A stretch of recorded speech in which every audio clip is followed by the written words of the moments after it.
अस्सलाम वालेकुम। ख़ज़ां अपनी पूरी आबोताब के साथ छा चुकी है इंग्लैंड में। 1 घंटा हमारा टाइम हो चुका है पीछे। अब हम पाकिस्तान से हैं 5 घंटे पीछे। पहले हम 4 घंटे पीछे थे, मतलब कि समर टाइम फिनिश हो चुका है। लाला ने किया अपने लिए 1 घंटे का target set for meal prep. Video को आखिर तक देखिएगा ये जानने के लिए कि मैंने अपना टारगेट अचीव किया भी या नहीं। ये रही मेरी इंग्रेडिएंट्स की लिस्ट। कुछ सादा सब्जियां बनानी थी मुझे और मटरों वाले चावल, और इसके साथ साथ चिकन का सालन। चिकन मैंने धो के रख ली थी। कुछ मैसी काम मैंने पहले ही प्रिपेयर करके रख लिए थे क्योंकि मुझे उनको फिल्म करना बिल्कुल भी समझ नहीं आ रहा था। वॉच में आपने टाइम देख लिया, एक्चुअल टाइम भी आपने उसमें देख लिया। 6:45 बजने वाले थे और मैंने लगाया 1 आवर का टाइमर। आपने मेरी इंग्रेडिएंट्स की लिस्ट में भी देख लिया होगा कि मैंने फ्राई हुए हुए अनियंस रखे हुए हैं। ऑल्दो उनको एवरी सिंगल डे यूज़ करना इतना ज़्यादा हेल्दी तो नहीं होता, लेकिन कभी कभी ऐसे मौक़ों पर जब आपके पास वक्त कम हो तो वो काम आ जाते हैं और उनसे बहुत ज़्यादा फ़ायदा होता है। मुझे बनाना था बहुत सादा खाना, चिकन का सादा सा सालन और इसके साथ मटरों वाले चावल। मज़े की बात यह है कि दोनों डिशेस के अंदर मसाले बिल्कुल एक जैसे डले। थोड़ा बहुत आगे पीछे अगर हो जाए तो हो जाए।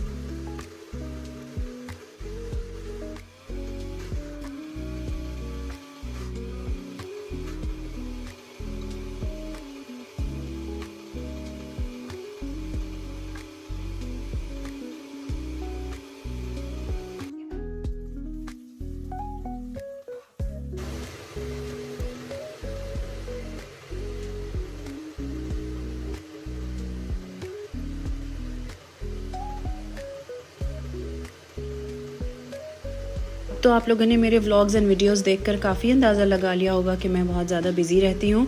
बस व्लॉगिंग का मुझे चूँकि शौक़ है और ये एक ऐसी चीज़ है जिससे मुझे लगता है कि मैं कोई ना कोई पॉजिटिव चीज़ मेरी व्यूअर्स या मेरी ऑडियंस मुझसे सीख सकती हैं। तो आई थॉट व्हाई नॉट, इसको हम कंटिन्यू करते हैं। प्याज़ों को मैंने ब्लेंड करके चिकन को भूनने के बाद उसमें डाल दिया था। थोड़ा सा मैंने साबुत मसाला भी ऐड कर दिया।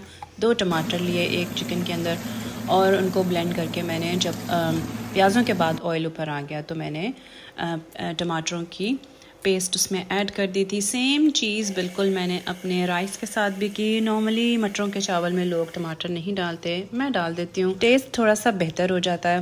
That is my opinion. आपका क्या ख्याल है? मेरे बच्चों को तो ये कॉम्बिनेशन बहुत ज़्यादा पसंद है, चिकन का स्पाइसी सालन और साथ में मटरों वाले चावल, या कभी कभार बॉयल हुए हुए चावल भी कर लेते हैं। कभी कभी मेरा दिल चाहता है कि अपने ट्रेडिशनल खाने के साथ कोई साइड डिश भी साथ में मौजूद हो, तो इस बार मैंने सोचा कि रोस्टेड वेजिटेबल्स कर लेते हैं। मैं स्पेशली फ्रोज़न ब्रोकली और कालीफ्लावर लेकर आई थी, तो उसको मैंने निकाल के गरम गरम पोटैटोज़ जो मैंने अभी थोड़े से बॉईल किए रोस्ट करने से पहले, उनको मैंने इकट्ठे करके रख दिया था सो दैट वो डीफ्रॉस्ट हो जाएं। बीच में मैं थोड़े से मटर भी ऐड कर दूँगी। I really hope, fingers crossed, and तक वीडियो देखिएगा कि मेरा ये वाला वेंचर चैलेंज के बीच में पूरा उतरा के नहीं।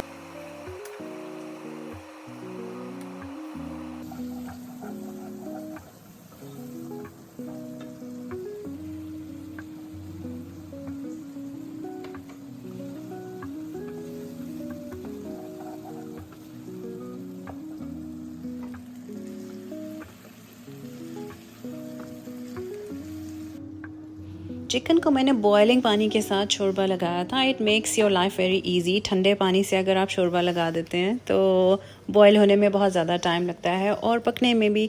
सो you know the whole idea is, अगर आपको 1 आवर में मील प्रेप करना है तो you have to think within 1 hour, and that is exactly where your multitasking skills come out and they shine. और हम एशियन लेडीज़ से ज़्यादा बेहतरीन मल्टीटास्कर और कौन होगा? अगर कोई और है तो प्लीज़ आप मुझे बता दें।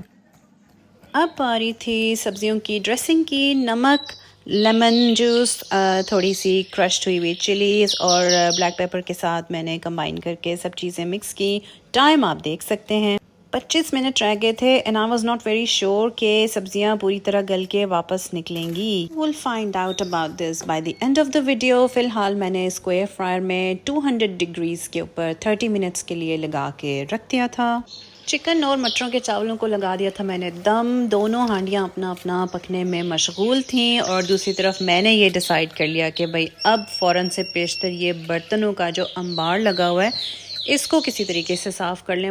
नॉर्मली मेरी हैबिट ये होती है कि मैं किचन को पूरी तरीके से क्लीन करने के बाद कुकिंग का प्रोसेस शुरू करती हूँ, लेकिन चूँकि मुझे अपने लिए यहाँ पर चैलेंज सेट करना था तो इस वजह से मैंने नॉर्मल रूटीन अपनी फ़ॉलो नहीं की।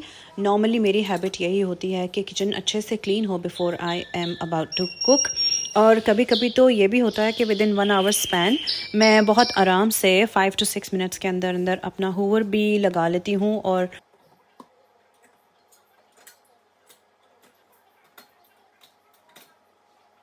सो 17 मिनट बाकी बचे। 17 मिनट का मतलब है 7:20 या 22 मिनट का टाइम था। बच्चियां मेरी दोनों मस्जिद से आ चुकी थी, बेटा क्लब से आ चुका था और हस्बैंड काम से। तो टाइम मेरे पास था बहुत कम, क्योंकि 7:45 बजे हो जाती है इशा की नमाज़। इंग्लैंड में जब दिन छोटे हो जाते हैं तो नमाज़ों को कैचअप करना बहुत ज़्यादा मुश्किल हो जाता है, क्योंकि रूटीन आपकी चेंज नहीं होती। स्कूल डे के अंदर बिल्कुल फ़र्क नहीं आता। आपको वही 8 बजे अपना काम शुरू करना होता है, 7:30 बजे घर से निकलना होता है और 3:45 10 तक मेरी अक्सर घर पर वापसी होती है। तो इस दौरान जो फुल ऑन विंटर की नमाज़ें हैं वो तो बहुत आराम से मिस हो सकती हैं। मेरी पूरी कोशिश होती है कि जॉब के दिनों में लंच टाइम में कम से कम ज़ोहर अवेल करके और उसी वज़ू से आप 5-10 मिनट पेयर करके असर की नमाज़ भी पढ़ लें। अल्लाह ताला हम सबको नमाज़ें कायम करने की तौफीक दे। मेरी भी यही कोशिश है। मैं अपने बच्चों को भी यही समझाती हूँ कि नमाज को छोड़ना आपके लिए अच्छा नहीं है। अल्लाह ताला बहुत नाराज़ होते हैं और आपके राइट साइड का जो फ़रिश्ता है वो ये सब चीज़ें लिख रहा होता है। तो जितनी ज़्यादा आपकी राइट साइड की बुक भारी होगी उतना ही आपके लिए अच्छा है। छोटे और बड़े दिनों का हिसाब तो हमें पाकिस्तान से भी बहुत अच्छे से अंदाज़ा है, लेकिन वहाँ पर इतना ड्रास्टिक चेंज नहीं आता दिनों के लंबाई में। इंग्लैंड में जब हम समर में असर की नमाज़ पढ़ते हैं तो हम तकरीबन 9:10 तक भी नमाज़ पढ़ सकते हैं, या कम से कम 9 बजे तक तो नमाज़ आराम से पढ़ सकते हैं, क्योंकि मगरिब की नमाज़ 9:25 पर होती है और ये मैं शाम के 9:25 की बात कर रही हूँ। 10 मिनट रह गए थे, टाइम बहुत कम था और बच्चों को बहुत ज़्यादा भूख लगी हुई थी। आज के मेन्यू में roti was not part of it. आज हमने राइस और सालन का मेन्यू रखा था, which is quite easy. Even अगर रोटी भी इस वक्त शामिल होती तो वो अब तक आराम से मैं बना चुकी होती। सालन तैयार है, चावल तैयार हैं और अगले दिन के लिए इवन सूप भी मैंने चढ़ा लिया था। Time to set up the table, simple and traditional, very very family oriented. कोई फॉर्मेलिटी नहीं है आज के खाने में। बस मैंने अपना खाने की डिशेस, अपनी देगचियाँ उठा के टेबल पे रखी, खाना खुल गया था and everyone was very hungry. हमने खाना बहुत इंजॉय किया। हमारी पूरी कोशिश होती है कि dinner is the only time when we are all together in the house. Otherwise पूरे दिन में कोई ना कोई रूटीन, कोई ना कोई एक्टिविटी चल रही होती है, सबकी अपनी अपनी।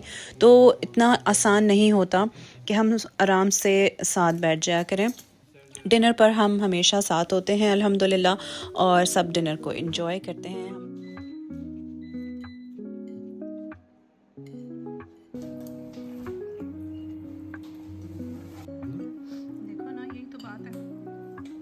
खाना फिनिश करने के बाद डिश वॉशर में रिमेनिंग बर्तन हमने फ़िट किए, डिश वॉशर को लोड किया।